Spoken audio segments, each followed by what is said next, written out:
Таны цаанаас салгамдаг байгаад ингээ амин сурч өнөөдөр би танд энзимийн сэдвийг зааж байна. Таны бодлоор энзим гэж юу вэ?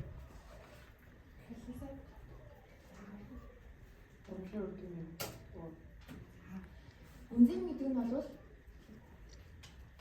энзим гэдэг нь биологийн процесс буюу урлагийн хурдыг нэмэгдүүлдэг байна. За энзимийн бүтэц энзимийн дотор хоёр ангилдаг нийлбэл болон энгийн зөвхөн ураг гэж байна.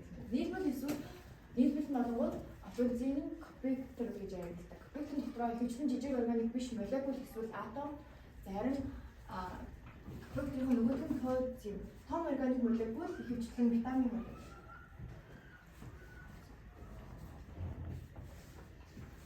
За кофектор гэдэг нь идэвхтэй төв болон энзимийг орон зайд хэлбэрчихэд үйл ажиллагааг явуулах цэцэлдэг ургийн бүс хэсэг. Кофектор дотор органик биш органик гэж ангилдаг. За энэ хэлээ байна.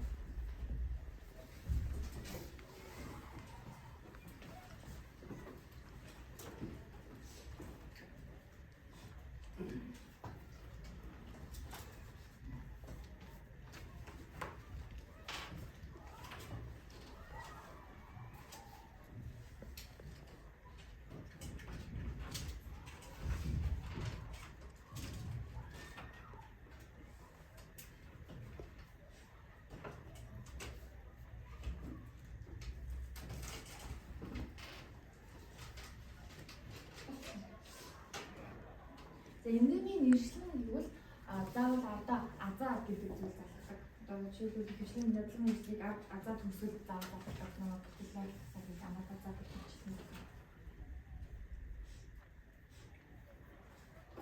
За энзимийн дотор дадлага хурлын ус төрөгчийн хэд хэсэг буюу катализа хүчит төрөгч нэмэх нь ус гэв. Нийлэгчийн хурлын бол глюкоз, фосфат, фосфорилаза цагдуул гэж үздэг. Энзим хэрхэн үйлчлэгдэг вэ? Таны хувьд энзим тамирын хэрхэн үйлчлэгдэг гэж онцлог юм.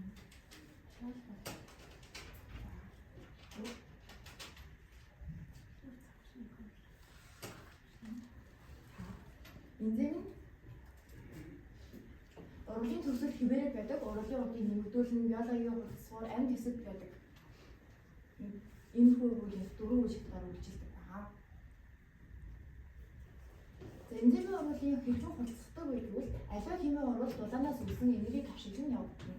Мөн химийн урвал хэрэглээд энергийг хэмжээг идэвхжлийн энерги гэдэг. Мөн энерги хэмжлэн халамжаас үүсэн дулааны энергийн нөлөөгөөр үүсдэг болдог. За энзимийн итгүүд нөлөөлөх хүчин зүйлс гэх юм бол дээдлийн график бол орчны температур, доод нь орчны pH байгаа. Тэгээд гуравт нь бол энзимийн концентрац, дөрөвт нь субстратын концентрац гэж. За температурын нөлөө аллопецийг халаахад молекулын хөдөлгөөн нэмэгдэнэ. Энзим бол субстратаас хоорондоо нэгдэх үйл явц хурцна. Хамгийн төвшин температур нь оптимум буюу оптимум температур. Оптимум температураас хэдэрсэн тохиолдолд урлагийн хурд буурдаг.